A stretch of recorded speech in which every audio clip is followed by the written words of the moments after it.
Welcome to టీ10 news. 2014లో శాసనసభ ఎన్నికలు జరిగినప్పుడు జమ్మూ కాశ్మీర్ ఓ రాష్ట్రం.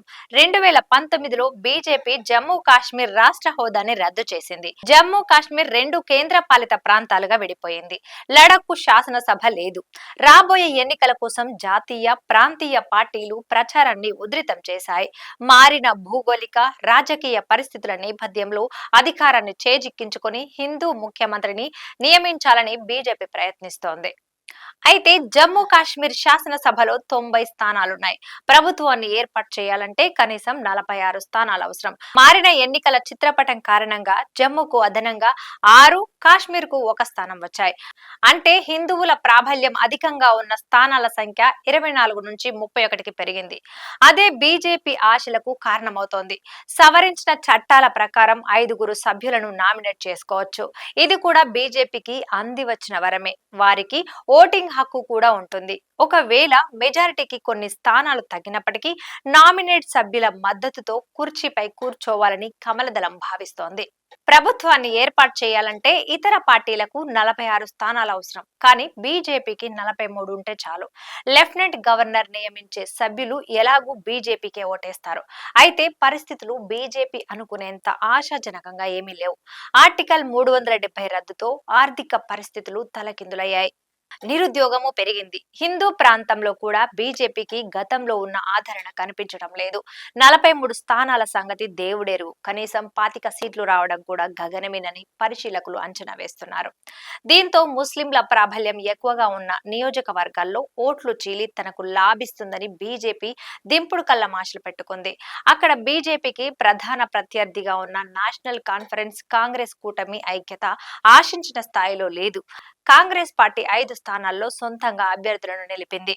స్నేహపూర్వక పోటీ అని చెబుతున్నప్పటికీ అది కూటమికి ఇబ్బందేనని చెప్పాలి. నేషనల్ కాన్ఫరెన్స్, కాంగ్రెస్, పీడీపీ తదితర పార్టీల మధ్య ఓట్లు చీలి ముస్లింల ప్రాబల్యం అధికంగా ఉన్న చెనాబ్ లోయలోని జమ్మూ ప్రాంతంలో బీజేపీ ప్రధాన ప్రత్యర్థి కాంగ్రెసే. ఈ ప్రాంతంలో గత పార్లమెంటు ఎన్నికల్లో కాంగ్రెస్ ఓట్ల శాతం మెరుగుపడింది. 2014 శాసనసభ ఎన్నికలతో పోలిస్తే ఇప్పుడు కాంగ్రెస్ అక్కడ మెరుగైన ఫలితాలు సాధిస్తుందని అంటున్నారు. కాగా అంతర్గత కుమ్ములాటల కారణంగా జాతీయ పార్టీలైన బీజేపీ, కాంగ్రెస్ విజయావకాశాలు దెబ్బతినే అవకాశాలు కనిపిస్తున్నాయి. సీనియర్ నేతలను కాదని బీజేపీ కొత్త ముఖాలకు అవకాశం ఇచ్చింది. అభ్యర్థుల జాబితాను మార్చి కార్యకర్తల ఆగ్రహానికి గురైంది. ప్రచారంలో బీజేపీ వెనుకబడిపోయిందని పరిశీలకుల అంచనా. ఆ పార్టీ కేవలం ఆర్ఎస్ఎస్, బీజేపీ కేడర్ పైనే ఆశలు పెట్టుకుంది. హిందువుల ఓట్లు తమకు గంపగుత్తగా పడతాయని ఆశిస్తోంది. కాశ్మీర్ లోయలో ఏం జరుగుతోంది? ఇప్పుడు కాశ్మీర్ లోయలో అసాధారణ ఎన్నికల ఉత్సుకత కనిపిస్తోంది. ఎన్సీ కాంగ్రెస్ కూటమి, BJP, People's Democratic Party, Apni Party మధ్య పోరు సాగుతోంది. 2014లో బీజేపీతో పొత్తు పెట్టుకొని బలహీన పడినప్పటికీ పీడీపీ ప్రభావాన్ని తోసిపుచ్చలేము.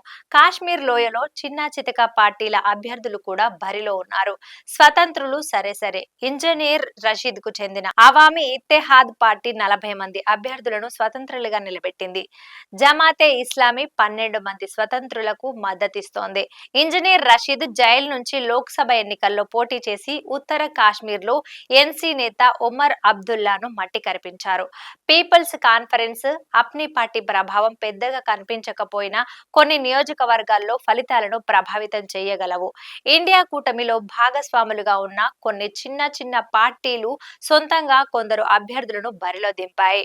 రషీద్ పార్టీకి కొన్ని గ్రామాల్లో ప్రజలు స్వచ్ఛందంగా మద్దతు తెలపడం గమనార్హం. ఏదేమైనా ప్రభుత్వం ఏర్పాటుకు అవసరమైన 43 స్థానాలను గెలుచుకోవడం బీజేపీకి కష్టమేనని చెప్పాలి. అప్పుడు కాశ్మీర్ పార్టీల మద్దతుపై ఆధారపడాల్సి వస్తుంది. అయితే ఏ కాశ్మీర్ పార్టీ కూడా బీజేపీకి స్నేహహస్తం అందించడం లేదు. బీజేపీతో చేయి కలిపితే ఆశాభంగం తప్పదని ప్రాంతీయ పార్టీలకు తెలుసు.